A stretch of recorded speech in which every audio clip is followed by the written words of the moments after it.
Every time I go back to Japan, I'm mainly looking for one thing. Things that I cannot buy in the United States. Basically, I want to get my grubby little hands on the products that are very exclusive to Japan, especially things I cannot buy online, meaning you have to physically be in the land of the rising sun. Plus, even if you can buy some of these things online, I usually find that they're a lot more expensive than what they originally cost, and in my opinion, that's just not really worth it. So in this video, I'm gonna go over a few beauty products that I picked up on my most recent trip to Japan that I find pretty unique. The first product is Oyasumi Switch Socks, which translates to goodnight socks or nighttime socks. Now I know what you're thinking. You're probably like, cool, thanks for the socks. The avocado! Thanks! But there is something really special about these socks. These socks help you with your overall sleep quality. And there's a bunch of different pressure points on them that help with certain aspects of your sleep. So I'm gonna go over those a little bit more in detail. I'm gonna show a picture here from the website, and we're gonna start off with the bottom of the foot, which is this part of the sock. And I'm gonna read it word for word so I don't botch it. So basically they have a special patented heat generating material in the sole designed to warm the feet from the bottom up, improving circulation and keeping the toes warm. I can tell just by the fabric of the sock that this bottom part where your foot goes is much thicker than this top portion where your leg is. Moving on to the second point here, they have a cross-shaped patented heat generating material on the heel designed to provide relaxing warmth and stimulation to a specific point. Now the final point in point 3, they have an open toe designed to prevent overheating and sweating, promoting a comfortable body temperature for sleep. Now the million-dollar question is, do they actually work? So I'm the type of person where my hands and my feet are typically colder than my body, especially in the winter. My feet are freezing,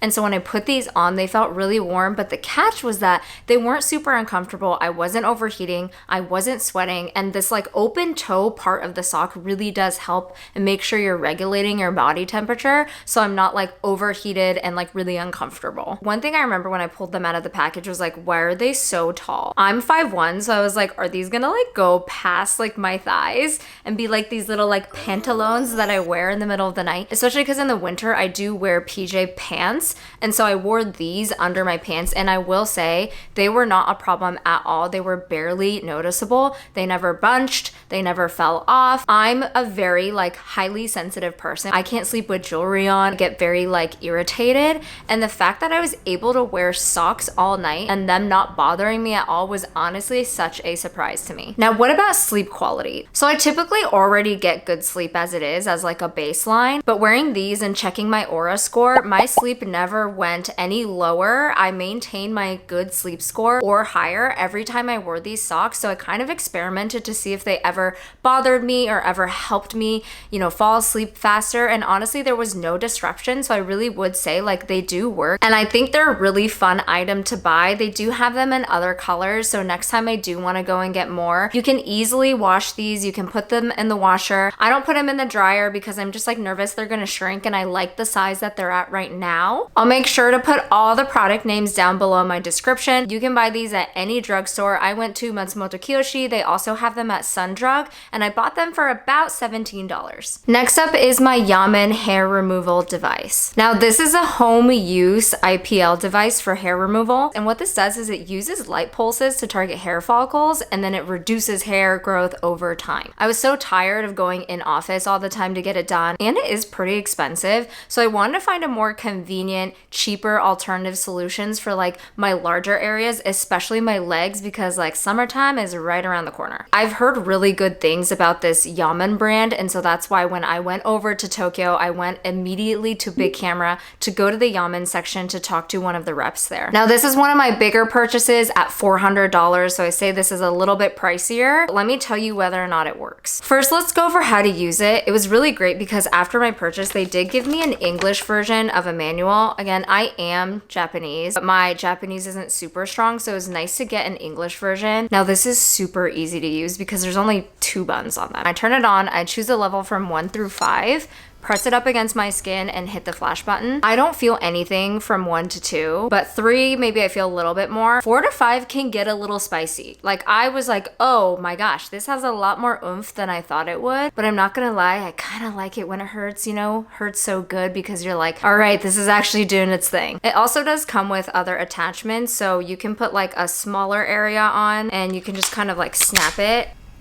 It says that you can also use this on your face. Anywhere that like might need a little bit more accuracy and like a narrow target, then I can use attachments like that. But for my case, I'm usually just doing my legs, so I keep it on the standard default size. Now, the most important question is, does it actually work? So I've been doing a 6-month experiment where I'm only using it on my right leg. So every time I shave, I'll get out and then I'll only use the device on my right leg. I have not used it on my left leg. And so far, I am seeing a little bit of progress. There is a tiny bald spot on my leg, okay? And I feel like that is an indication that we're getting somewhere. I did read that it takes some time. So normally what I do is that I started on the 1 level setting for a month, and then I upped it to 2, and then I upped it to 3, and so forth. I'm a little scared to stay on 5, honestly, because again, like, it did hurt a little bit more than I bargained for, and so I'm kind of waiting to get to that level, but so far so good. Eventually, I'd love to post a video about my honest review about this device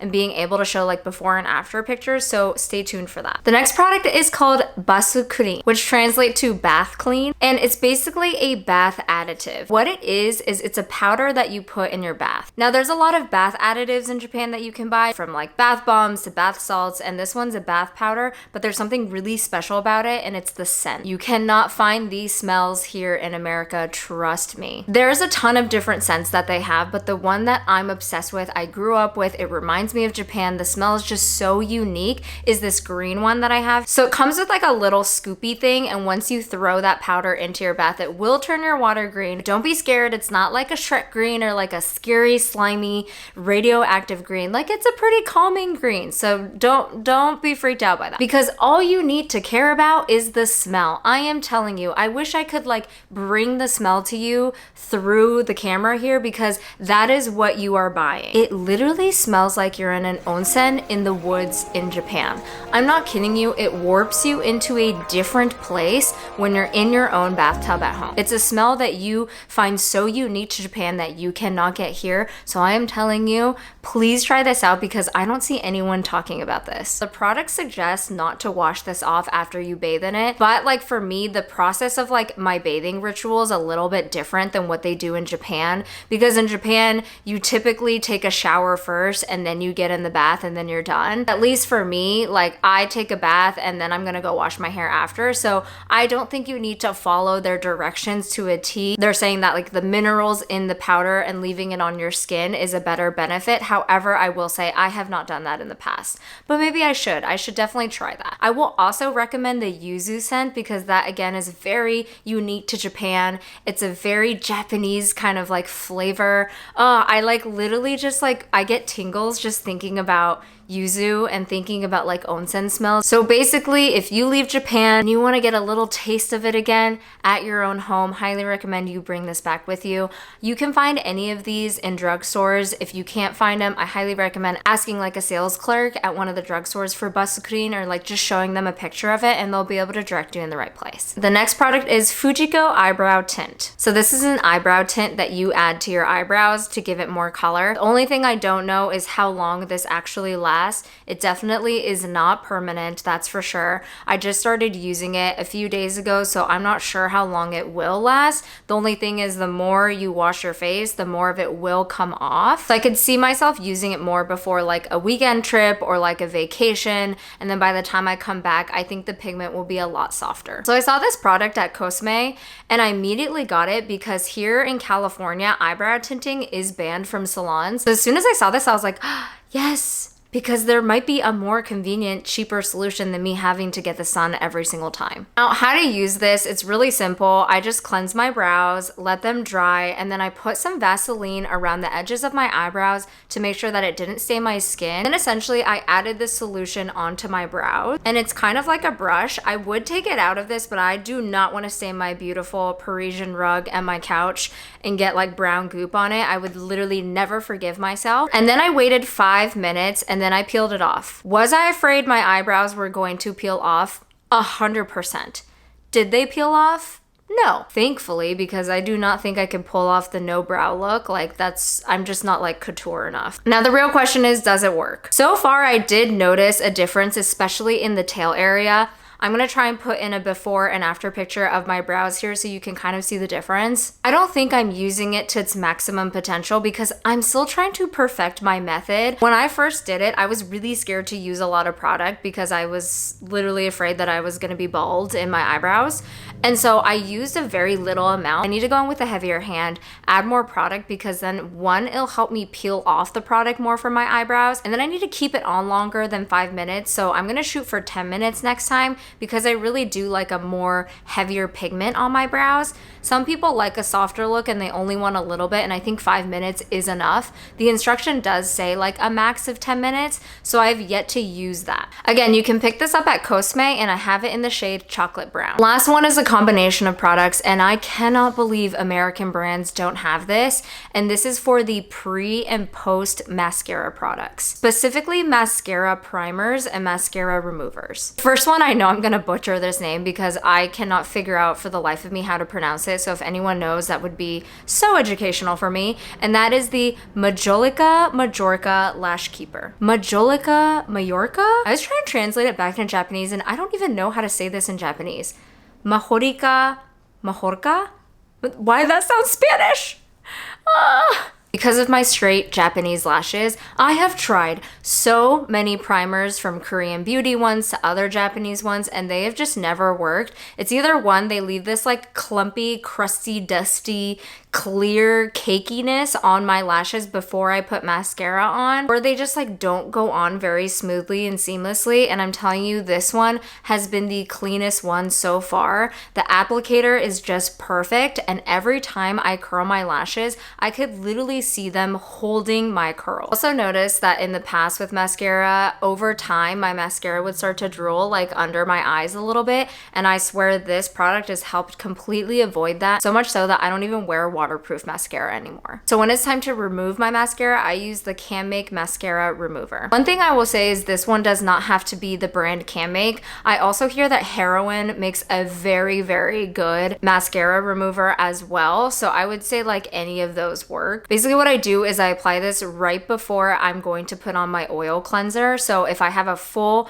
face of makeup on with mascara, I'll take this wand, I'll remove it, I will start just applying it over my lashes like I would with mascara. You can barely feel or see this. It's just kind of like a clear product that goes on your lashes, and then I'll use my oil cleanser and wash my face. Before this amazing product came into my life, my oil cleansers never fully got my mascara off. Like I would say it got like 80% off, but then the next morning I'd have some black under my eyes and I'd be like, so close, so close. Or I would be using a cotton pad and I would be rubbing the crap out of my eyelashes with like some oil cleanser, and every time I would see at least like one lash fall off and I'd be like, oh no, RIP. I've even tried after using this product, I like go in with an oil cleanser to see if there's any black or any like residue left, and there's absolutely nothing. So it just really helps get all of that gunk off of my lashes without destroying them. Thanks so much for watching, and if you're interested in me exposing some overhyped viral Japanese products,